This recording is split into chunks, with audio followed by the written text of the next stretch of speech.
Hay called it the Night of Broken Stars, the moment when 17 alien civilizations learned that some legends should never be forgotten, and that the universe's most dangerous predator had been sleeping, not extinct. For 3,000 years, humans had been nothing more than whispered tales told around dying campfires on distant worlds. Ancient stories of pale-skinned bipeds who could survive in any environment, who fought with such ferocity that entire star systems would surrender at the mere mention of their approach. Stories of beings who turned warfare into an art form so terrifying that the galaxy's combined forces had united just once in recorded history, to drive them into the dark between stars. The Galactic Council had grown comfortable in their certainty that humans were mythology. After all, no species could survive 3 millennia in the void without planets, without resources, without hope. They were wrong. Humans hadn't been hiding in the darkness. They had been learning from it, growing stronger in it. And when the Zephyrian Empire threatened to enslave every free world in the galaxy, the legends came home. This is the story of how the galaxy rediscovered fear, respect, and the terrible truth that some species don't just survive extinction, they evolve beyond it. Commander Zektari of the Altarian Defense Force pressed her 4-fingered hand against the cool metal of the observation deck's railing, watching as another refugee transport limped into New Altair's orbital station. The massive ship, scarred by plasma burns and meteor impacts, carried 30,000 Calaxian civilians who had fled their homeworld just hours before the Zephyrian Empire's final assault. It was the same story that had been repeating for months across the galaxy, entire civilizations abandoning their ancestral homes rather than face the Empire's brutal conquest. The Zephyrians had emerged from the galaxy's outer rim 5 years ago, claiming to bring order to what they called the chaotic rabble of free worlds. Their technology was unlike anything the Galactic Council had encountered. Ships that seemed to bend space around them, weapons that could strip the atmosphere from a planet in hours, and armies of enhanced soldiers who showed no mercy to those who resisted. World after world had fallen to their advance, and now they controlled nearly a third of known space. "Commander, we're receiving priority transmissions from the Inner Council," Lieutenant Vexnal announced from the communications station, her scaled skin shifting between blue and purple, a sign of stress among her species. "All fleet commanders are to report to the emergency assembly within the hour." Zektari nodded, her own species equivalent of a sigh escaping as a low harmonic hum. The Altarians had been one of the founding members of the Galactic Council, their commitment to peace and cooperation stretching back 2 millennia, but even they had been forced to militarize as the Zephyrian threat grew. Their ships now bristled with weapons instead of scientific equipment, and their crews trained for war instead of exploration. As her transport carried her to the council chambers, Zektari reflected on how much had changed.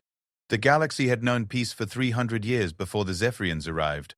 Sure, there had been minor disputes between systems, trade disagreements, and the occasional piracy incident, but nothing like this. Nothing that threatened the very concept of free civilization. The council chambers buzzed with activity as representatives from dozens of species gathered.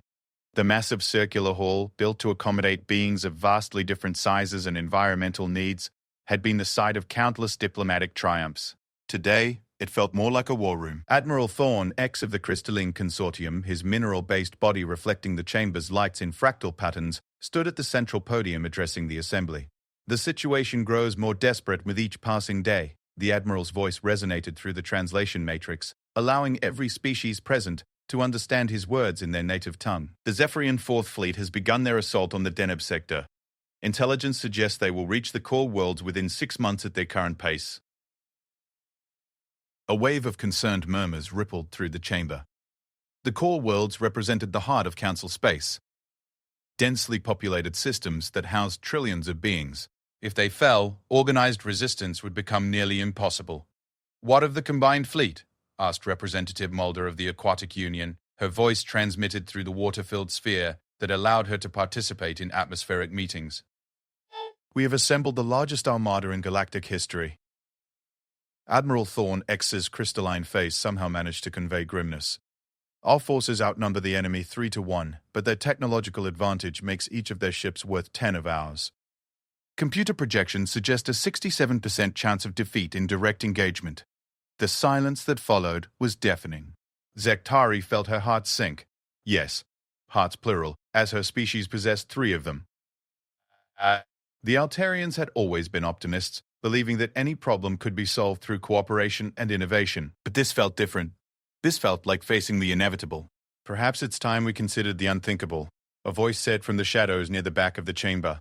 All heads turned to see Elder Morgak, the ancient Nexarian whose people were known for their vast libraries and historical knowledge, the wizened being whose skin looked like aged parchment and whose eyes had seen centuries pass, slowly moved forward with the aid of a walking staff carved from what appeared to be fossilized bone.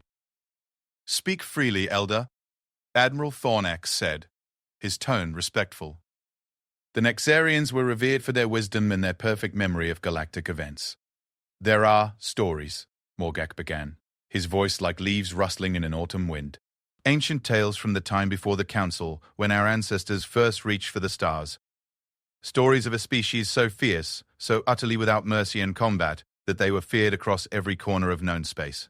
Several representatives shifted uncomfortably. These were old tales, myths told to children to make them behave. Everyone knew them, but few took them seriously in the modern age. "You speak of the human legends," Representative Kelthara of the feline hegemony said, her whiskers twitching with what might have been amusement. "Stories to frighten younglings. Surely you don't suggest we pin our hopes on mythology?" Elder Moragak's ancient eyes fixed on her with an intensity that made the normally proud feline representative step back. "I suggest nothing. I merely remind this assembly that our ancestors went to great lengths to ensure those myths remain nothing more than stories. The Treaty of Silent Stars was signed by 47 species. The combined might of the ancient galaxy united for one purpose, to drive the humans into the dark between worlds where they could harm no one. If they ever existed at all," muttered Commander Yorhen of the Silicon Confederacy. "Archaeological evidence is inconclusive at best." "Is it?" Morgak asked, his staff tapping against the floor with each step as he moved to the center of the chamber. "Tell me, young commander, why do you think 47 separate species, many of whom had never even met each other, would unite to sign a treaty about fictional beings? Why would they waste resources hunting ghosts?" The question hung in the air like a challenge. Zektari found herself remembering childhood stories her grandmother had told her, tales of pale bipeds with hair like starlight and eyes like frozen storms, who could survive in any environment and fought with weapons that sang death songs. Stories of ships that moved like predatory fish through space, always hunting, always moving, never staying in one place long enough to be cornered. "Even if the legends were true," Admiral Thornax interjected, "they were supposedly driven out 3,000 years ago. No species could survive that long in deep space without planets, without resources." Elder Morgak smiled, an expression that on his weathered features looked distinctly unsettling. "Ah, but that assumes they needed what we need. The stories tell us that humans were different from the very beginning. They didn't just adapt to new environments, they conquered them. Vacuum of space, crushing gravity, lethal radiation, toxic atmospheres, nothing stopped them. And if the legends are true, then being driven into the dark wouldn't have been a death sentence for them. It would have been education," Zekthari whispered, the words escaping before she could stop them. The chamber fell silent as all eyes turned to her. She felt her skin flush purple with embarrassment, but pressed on. "I mean, if a species that adaptable was forced to survive in the harshest possible environment for 3,000 years, they would emerge stronger than ever," Morgak finished, nodding approvingly. "The humans of legend were already apex predators when they had planets and resources. What would 3 millennia of hardship have made them?" The implications hung heavy in the chamber. Several representatives began speaking at once, voices rising in excitement, fear, and disbelief. But Admiral Thorm X's voice cut through the chaos with crystalline clarity. "This is all speculation based on myths and legends. We need concrete solutions, not fairy tales." "Then, perhaps," Morgak said quietly, "it's time to find out if they truly are just fairy tales." He reached into his robes and produced a small device that looked like crystallized starlight. "This is a human beacon, one of the few surviving artifacts from the ancient wars. The legends say that no matter how far they scattered, no matter where they hid, humans would always answer a call for help from those they considered allies." The chamber erupted again, but this time the tone was different. Hope mixed with terror in equal measure as representatives realized what the Elder was suggesting. "You're proposing we activate an artifact that hasn't been used in 3,000 years, hoping to contact a species that may not even exist anymore, to ask them to help us fight a war?"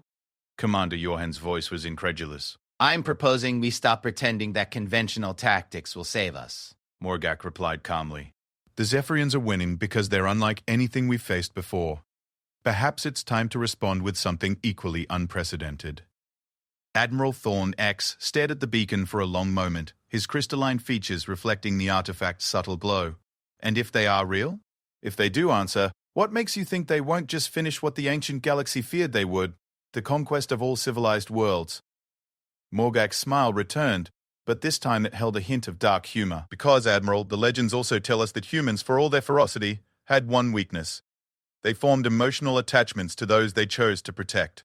If we can convince them that we're worth protecting rather than conquering, you're gambling the fate of the entire galaxy on the emotional stability of mythical apex predators. Representative Kelthara said flatly. I'm gambling the fate of the galaxy on hope, Morgak corrected, because hope is all we have left. The vote, when it came, was closer than anyone had expected. 17 species voted to activate the beacon. 15 voted against. 3 abstained. As the ancient device hummed to life in Elder Morgak's hands, sending a signal out into the dark spaces between stars, Zektari found herself wondering if they had just saved the galaxy or doomed it. The answer would come sooner than any of them imagined. In the depths of space, where no star's light had touched for millennia, something stirred. Ships that had been drifting in perfect silence began to orient themselves toward the source of the signal. Crews that had been in cryogenic sleep for decades started their awakening cycles. And in the vast networks of hidden stations and mobile bases that crisscrossed the galaxy's dark spaces, the descendants of legends began to remember what it felt like to be called home. The beacon had been answered before its signal had traveled a single light hour. Humanity was coming, and they were nothing like the myths had described. They were worse, and they were better. They were exactly what the galaxy needed, even if the galaxy didn't know it yet. The first sign that the beacon had worked came not as a grand announcement or a spectacular arrival, but as a simple message that appeared simultaneously on every major communications network across Council space. The text was written in perfect galactic standard, despite using linguistic patterns that hadn't been seen in over 3,000 years. We heard you calling. We're coming home. Try not to shoot us this time. -H. Commander Zekthari stared at the message on her personal communicator, feeling all three of her hearts skip in unison. Around her, the bridge of the Altarian flagship Peaceful Dawn buzzed with activity as similar messages were reported from across the fleet. The simplicity of it was somehow more terrifying than any grand declaration of war would have been. Commander, Lieutenant Vexnell called from her station, her skin cycling through rapid color changes that indicated extreme stress. We're detecting massive energy signatures at the edge of the system, multiple contacts, but, ma'am, they're not matching any known ship configurations.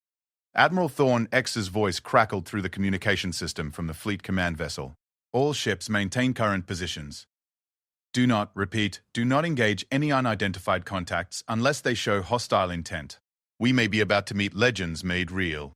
Through the main view screen, Zektari watched as space itself seemed to bend and twist. What appeared at first to be gravitational distortions resolved into shapes that defied conventional understanding of spacecraft design. The human ships didn't look like vessels built for space travel. They looked like predatory animals that had learned to swim through vacuum. The lead ship was enormous, easily dwarfing even the Council's largest dreadnoughts. But its hull wasn't smooth like most spacefaring vessels. Instead, it was covered in what looked like scales or armor plating that seemed to shift and move independently. Weapon emplacements weren't bolted onto the hull as afterthoughts. They were integrated into the ship's structure like claws and teeth on a living creature. Incredible, breathed Science Officer Talvani from his station. The hull composition isn't standard metal alloys. I'm reading organic compounds, crystalline matrices, and something that's not registering on any of our sensors. It's like they grew their ships instead of building them. The human fleet, if it could be called a fleet, numbered perhaps 24 vessels, but each one was unique. Some were sleek and serpentine, others were bulky and heavily armored, and a few seemed to shift between configurations as they moved. They approached the Council forces with a casual grace that somehow managed to be both beautiful and menacing. A new message appeared on Zektari's screen, this one specifically addressed to the fleet commanders. Permission to come aboard your flagship, Admiral. We have much to discuss, and time is shorter than you think. The Zephyrians know we're here now. Admiral Thorne X's response was immediate. Permission granted. Docking Bay 7 is cleared for your arrival. What emerged from the human shuttle was not what anyone had expected based on 3,000 years of accumulated legends. The myths had described humans as pale and ethereal, like living starlight given form. The reality was more complex and somehow more intimidating. Captain Sarah Chen was tall by human standards, her black hair streaked with silver despite her apparently youthful face. Her skin held the pale tone of someone who had spent most of her life in artificial environments, but it was crossed with fine scars that spoke of countless battles.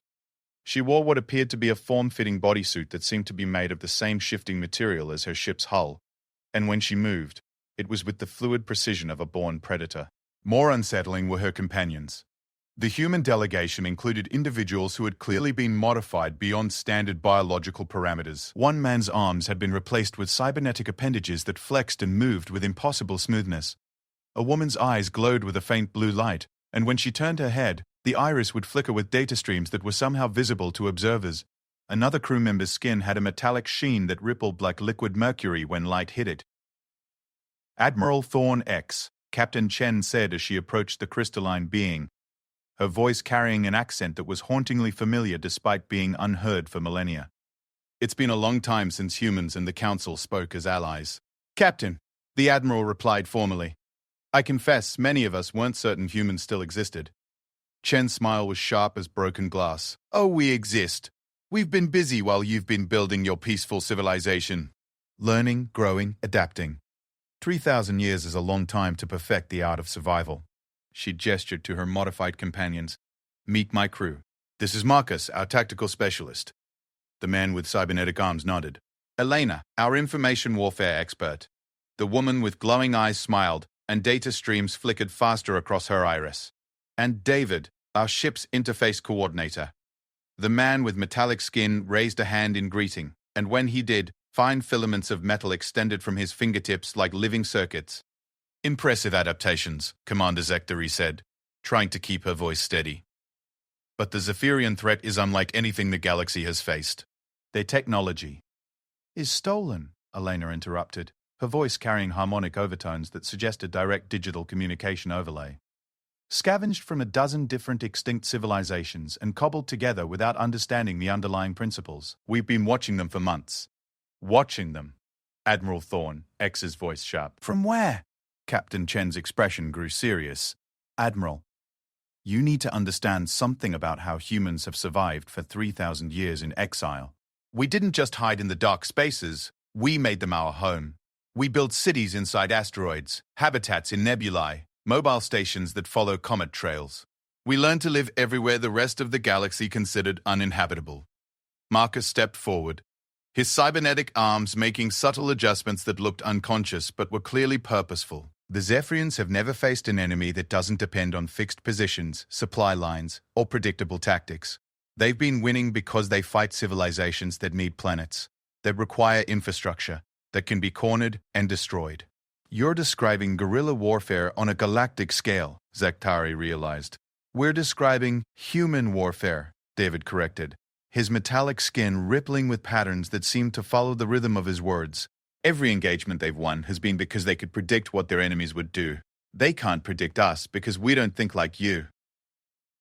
Captain Chen activated a holographic display that materialized above the conference table. This is what the Zephyrian Empire looks like from their perspective. The display showed the familiar map of conquered territories, with red zones indicating enemy control spreading like an infection across the galaxy. And this, Elena said, her eyes flaring with blue light as new data overlaid the display, is what it looks like when you factor in human intelligence networks. Suddenly the red zones were riddled with green dots, indicating human observation posts, hidden bases, and infiltration points. The Zephyrian Empire wasn't a solid block of controlled space.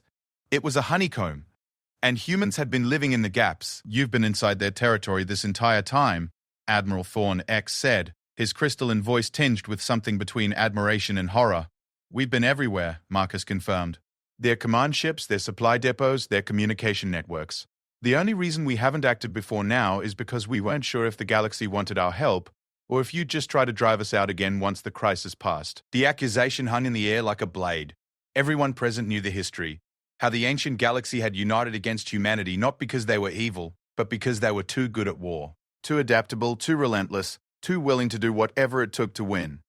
The galaxy has changed, Zektari said quietly. We've learned the value of diversity, of different perspectives. The Council isn't the same organization that signed the Treaty of Silent Stars.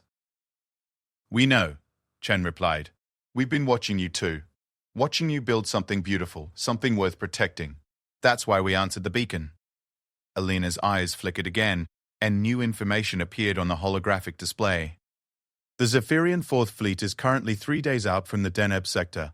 Their plan is to establish a staging area there before pushing toward the core worlds. Standard Council tactics would be to meet them in open battle, which would result in your defeat and the loss of millions of lives, David added, his metallic skin shifting to mirror the display's colors. The Zephyrians excel at conventional warfare because they've studied every major battle in galactic history. They know how you fight. What do you propose? Admiral Thorn X asked. Captain Chen's smile returned, and this time it was purely predatory. We teach you to fight like humans. Not with honor, not with rules, not with the expectation that your enemy will play fair. We teach you to fight to win no matter the cost. The cost? Commander Zekhtari said carefully. Being? Your innocence, Marcus, replied bluntly. The galaxy's belief that civilized beings don't do certain things. Humans abandoned that belief 3,000 years ago when we were driven into the dark. If you want to survive what's coming, you'll need to abandon it too. The silence that followed was heavy with implication. They weren't just talking about military tactics, they were talking about a fundamental change in how the Council species viewed themselves and their place in the universe. Show us, Admiral Thorn, X said finally. Elena's eyes blazed with blue fire. The Zephyrian Advanced Fleet Scouts will arrive in this system in approximately 6 hours. They'll be expecting to find a standard defensive formation, capital ships at the center, support vessels in screening positions, command structures clearly identified and protected. Instead, Chen said, they're going to find that humans have been teaching their ancient allies some very old lessons about the nature of war. The next few hours transformed the Council fleet from a defensive formation into something that would have been unrecognizable to military strategists from just days before. Ships that had been operating as individual units were suddenly coordinated in ways that seemed almost organic. Communication patterns changed from formal military protocols to rapid, intuitive data sharing that resembled a hive mind more than traditional command structures. Human technical specialists worked alongside Council engineers, integrating systems that had never been designed to work together. Weapons that had been built for precision strikes were modified for psychological warfare. Defensive shields were reconfigured to create sensor ghosts and false signatures. Most importantly, the rigid hierarchical command structure was replaced with something fluid and adaptive, something that could respond to threats faster than traditional decision-making processes allowed. When the Zephyrian scouts finally arrived, they found what appeared to be the expected Council defensive formation. Their sensor readings confirmed the presence of known ship classes in predictable positions. Their tactical computers calculated probable outcomes and recommended engagement strategies based on historical data. They had no way of knowing that every piece of information their sensors were gathering had been carefully crafted to tell them exactly what humans wanted them to see. They couldn't detect the modified systems hidden within Council ships, the human vessels that had somehow made themselves invisible to Zephyrian sensors, or the fact that their own communication networks had been compromised months ago. The battle, when it came, lasted exactly 17 minutes. The Zephyrian scouts arrived expecting to fight the Galactic Council's navy. Instead, they found themselves fighting something that moved like a single predatory organism, struck from impossible angles, and seemed to know their tactics before they implemented them. When the last enemy ship was disabled, not destroyed, but captured for intelligence purposes, Captain Chen stood on the bridge of the Peaceful Dawn and looked out at the aftermath. Council ships were already moving to secure prisoners and salvage technology, working with an efficiency that would have been impossible just hours before. This is just the beginning, she said to Admiral Thorn X. The scouts' failure to report back will tell the Zephyrians that something has changed. They'll send a larger force, with more advanced ships and better prepared crews. Will we be ready? Zekhtari asked. Chen's smile was fierce with anticipation. Commander, we've been getting ready for 3,000 years. The question isn't whether we'll be ready, it's whether the galaxy is prepared for what we're about to become together. In the distance, space itself seemed to shimmer as more human ships emerged from hiding places that shouldn't have existed. The exile was over, and legends were coming home to teach the galaxy what it really meant to fight for survival. The Zephyrians had awakened something that should have stayed sleeping, and now they were about to learn why some species become myths, not because they disappear, but because they become too powerful for reality to contain. The Zephyrian response to the loss of their scout fleet was swift and brutal.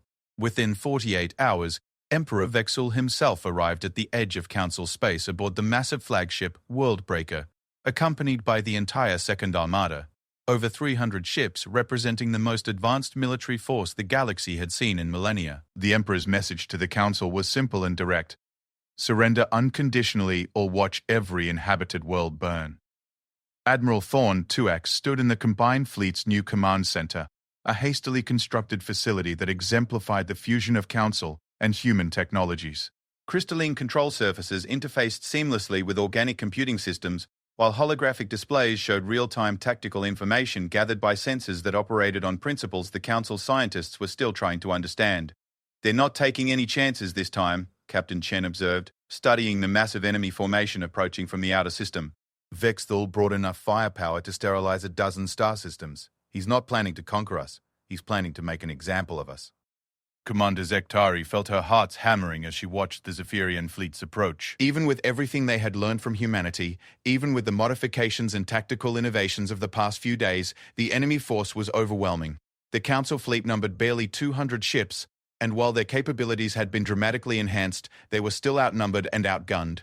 "The Emperor is hailing us," Lieutenant Vexnal reported, her skin cycling through colors that indicated barely controlled fear. "Put him through," Admiral Thorne X commanded. The main display shimmered and resolved into the image of Emperor Vexthal, and for the first time, the Council representatives got a clear look at their nemesis. The Zephyrian leader was massive, even by the standards of his species. His chitinous exoskeleton bearing the scars of countless battles. His compound eyes reflected the bridge lights in fractal patterns, and when he spoke, his voice carried the authority of absolute power.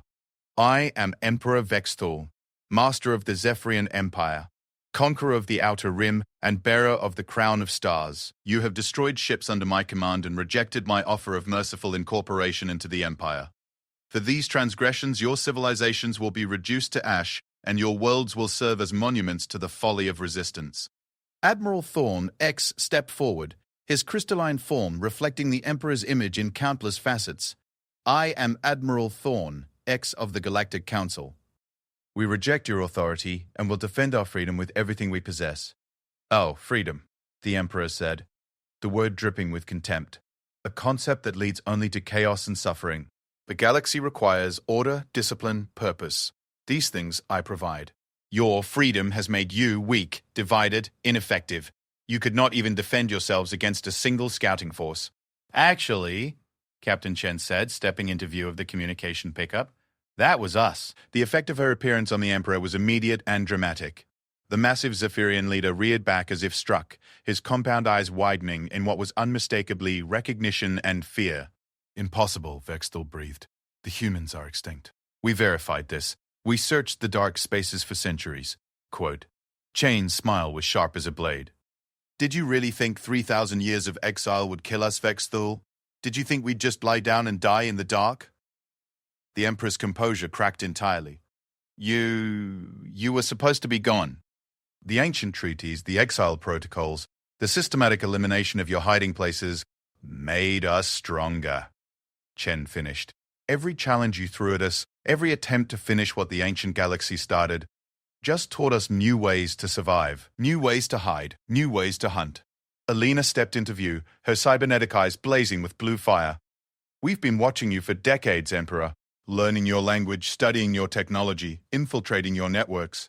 Did you really think your rapid expansion was due to your own brilliance? Or did you never wonder why you always seem to find exactly the right technologies at exactly the right times?" The implications hit the Emperor like a physical blow.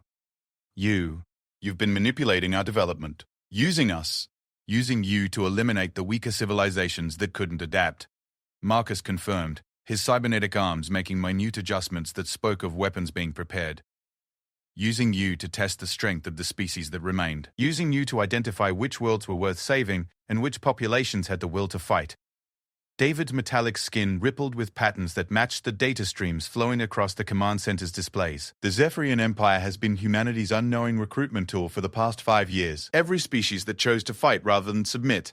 Every population that demonstrated courage in the face of overwhelming odds. They've proven themselves worthy of survival. Admiral Thorne X turned to stare at Captain Chen. You've been orchestrating this entire conflict? Not orchestrating. Chen corrected. Guiding. The Zephyrians are exactly what we said they were. A genuine threat that needed to be stopped. But they're also a test. A way to determine whether the modern galaxy had developed the strength to survive what's coming from beyond the rim. What's coming from beyond the rim? Commander Zekthari asked, though she wasn't sure she wanted to know the answer. Elena's eyes flickered with streams of data that seemed to write themselves in languages that hadn't existed before humans went into exile. The Zephyrians weren't the first extragalactic species to discover our galaxy. They're just the first to make it through the barrier we've been maintaining at the galactic edge for 3,000 years. The real threats, the species that wiped out the Zephyrians' original homeworld, the machine intelligences that consume entire star clusters, the parasitic civilizations that turn conquered populations into extension of their hive mind, they're coming. And when they arrive, the galaxy will need to be united and strong enough to fight them. Emperor Vextol's voice cut through the revelation like a knife. You lie. Nothing could threaten the Empire's might. Your empire, Chen said calmly, is about to learn the difference between conquest and survival. The battle began not with grand declarations or formal challenges, but with the sudden realization that the Zephyrian fleet was no longer moving in formation. Individual ships began veering off course, their navigation systems compromised by infiltration programs that had been dormant in their computers for months. Weapon systems turned on their own vessels as human-designed viruses activated command overrides. Communication networks collapsed as decades of careful sabotage came to fruition. But the Zephyrians were not defenseless. As their technological advantages crumbled, they reverted to the raw aggression and tactical cunning that had made them formidable in the first place. Ships that had lost their advanced systems still possessed massive firepower and crews trained from birth for warfare. The Worldbreaker itself proved nearly immune to electronic warfare, its command systems isolated by paranoia and protected by redundancies that human infiltration couldn't easily penetrate. The Emperor's ship is breaking free of the confusion, Marcus reported, his cybernetic arms interfacing directly with the tactical displays. He's rallying the fleet around a hardened core of ships with isolated systems. Then we do this the hard way, Chen replied. She turned to Admiral Thorne, X. Admiral, it's time for the Council fleet to show what they've learned. What followed was unlike any battle in recorded galactic history. The Council ships, enhanced by human technology and guided by 3,000 years of hard-won tactical knowledge, moved like a single organism. They struck from impossible angles, using gravitational fields and stellar phenomena as weapons. Ships that should have been destroyed by enemy fire instead used adaptive shielding to redirect energy into their own weapon systems. More importantly, they fought without the constraints that had limited civilized warfare for millennia. They targeted life support systems instead of just weapons. They used psychological warfare alongside physical attacks.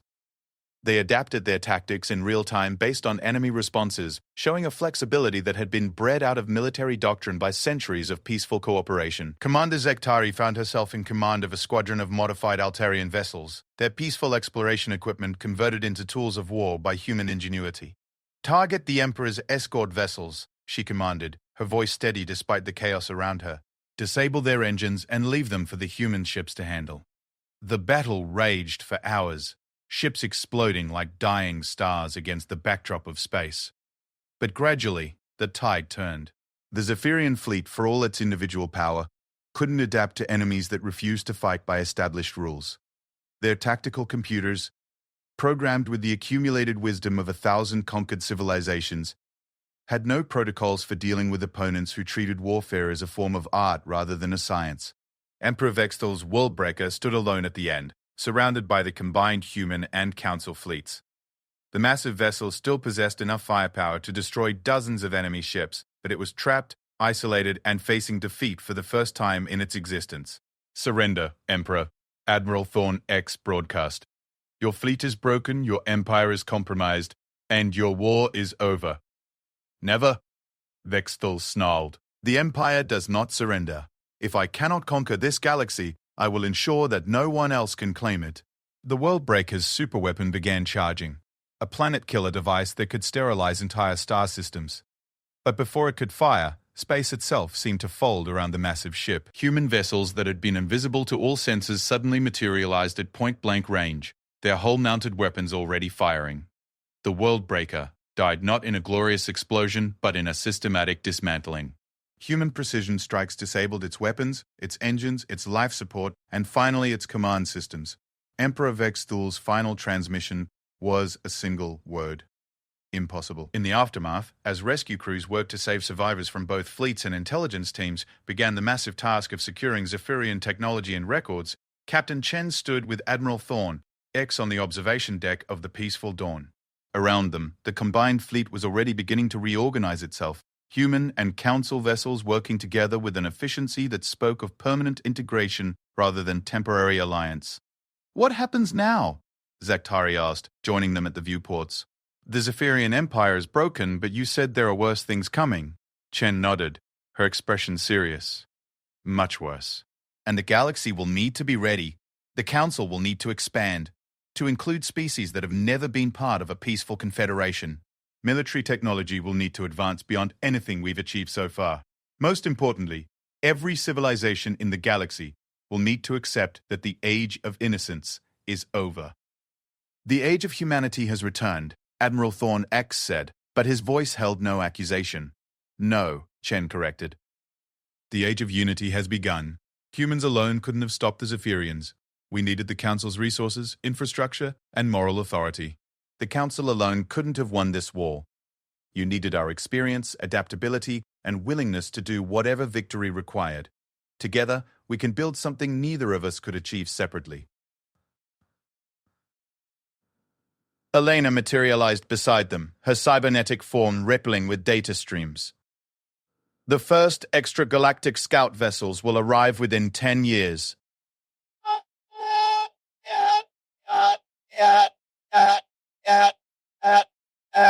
We have that long to prepare the galaxy for a war that will make the Zephyrian conflict look like a minor dispute. Then we'd better get started," Zakhtari said, her voice steady and determined. As the combined fleets began their journey back to Council space, carrying with them the prisoners, technology, and knowledge that would reshape galactic civilization, the story of the Night of Broken Stars began to spread. It would be told and retold across 1,000 worlds, growing with each telling until it became legend. But this time, the legend would be true.